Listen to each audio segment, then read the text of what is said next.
HP. And they're just going straight for him. You cannot farm enough mats to really outlast this at all. We did get some shields. Knocks him out. Letshi goes down. Wolfies is the other one. It's now Cavado against this. And no materials. Forget the fact that he rushed into this fight, not the other way around. So Wolfies will have materials to fight for it. He gets the siphon. Cavado not going to be able to do the same. Rely on the power of that mythic item. Use it to lead, to get into that box. These guys are already in there regardless of what weapon they have. And now, again, Kaizen having trouble making it past mid-game. Clement might have to clutch up by himself for the 4th game in a row.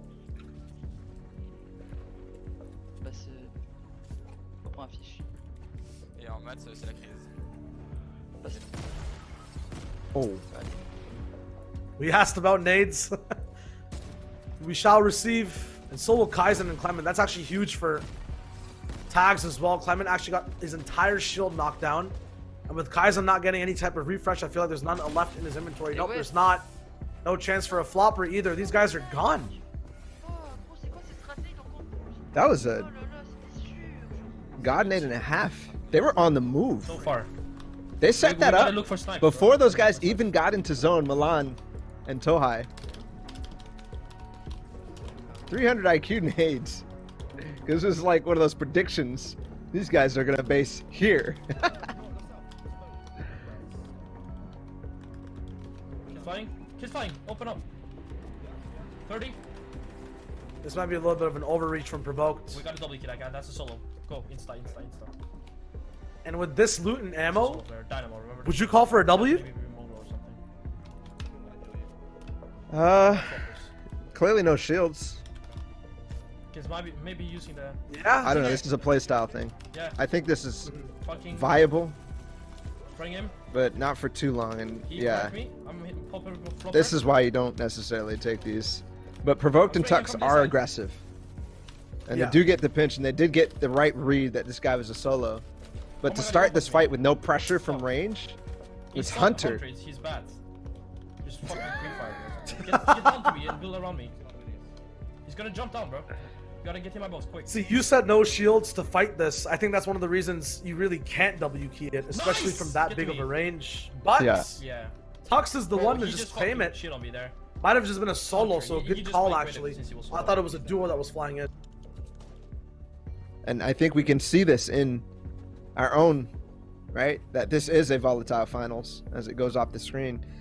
The stat said not a single team, as we do get that update on Stompy and Aqua, not a single team has achieved placement every game, which I believe our winners from last week had done that after game 4.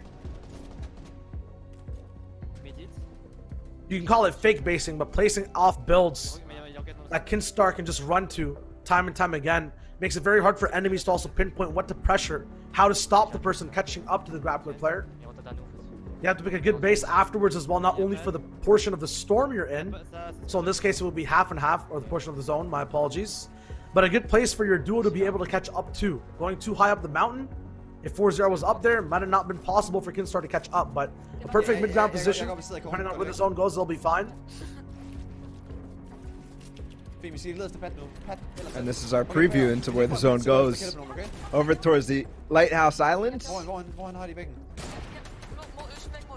Possibly a pad going to be utilized up top that they want to build for. There it is. He spots it. He goes for it. It's a short pad. He finds it.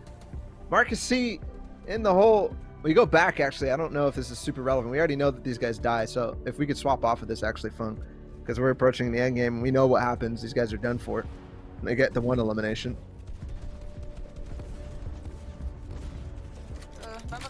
There you go. Right. We see how they got it too, so actually pretty easy.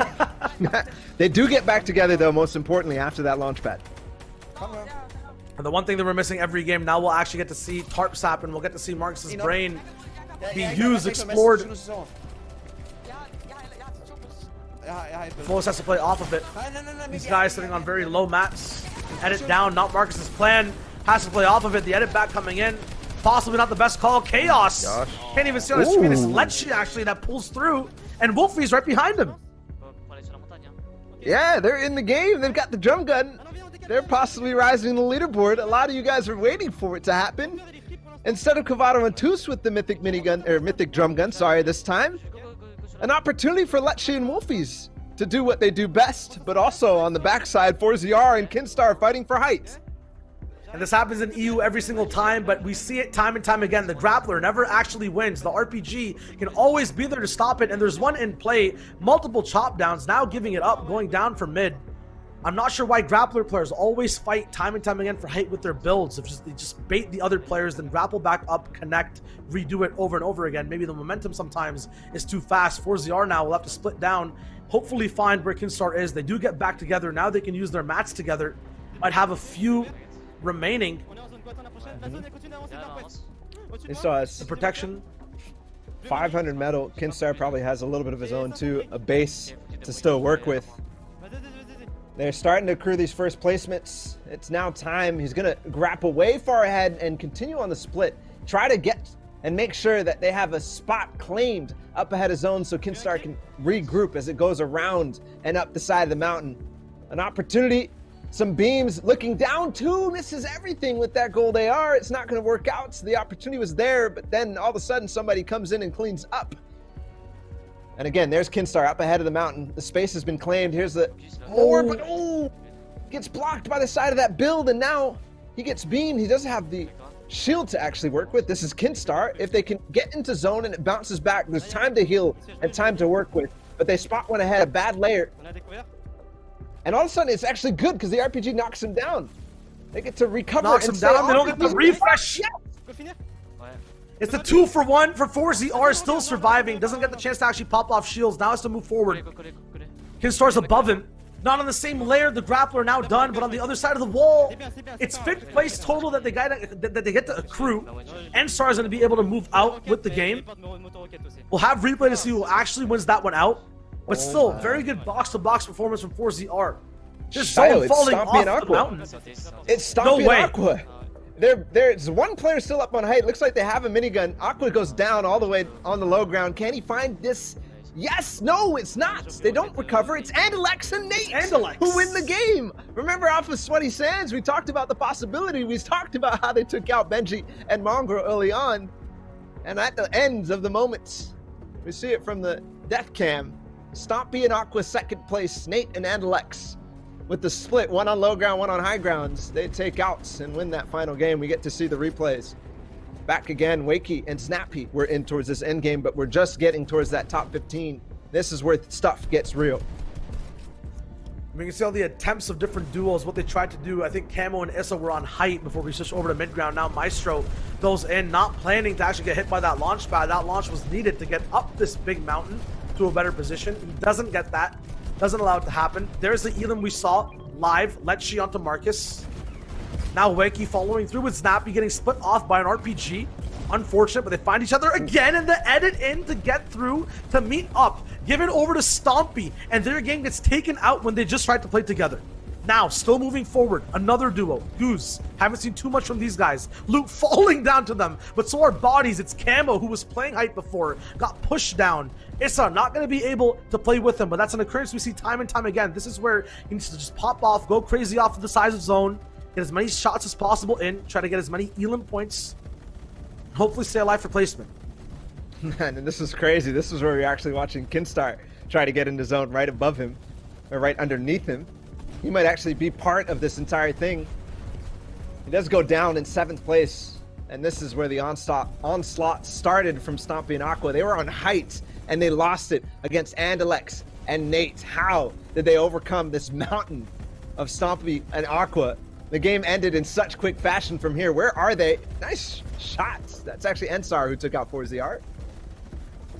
I believe these were the same guys who actually stopped that grapple push all the way back in 6th zone as well, Stompy and Aqua. Sliding down the ramp-ups actually there. I don't think they actually expected these off angles. The RPG hits. That's the first knock that comes through. That's where we saw Aqua down all the way at the bottom. And then the beam from up top on the high. Chris, people dropping down. Not expecting Nate all the way up top with more RPGs in tow. But the AR's beam is all he needs. As Stompy goes down, Andalex the bait in 1st place right now. It's Cavado and Toos holding it down. Now 3 total wins in the top 10. Right behind them, Kiriachi and Letwick are going to be 34. Look at the split of points between first and fourth. Oh my goodness. 1 point for everybody in between top 3 and then 1 point to fourth. But even behind that, Alex and Nate push up into 5th with 29 points. So this might be the closest we've seen after 4 games. Things can still change. Things could get wider or things could get closer after this one.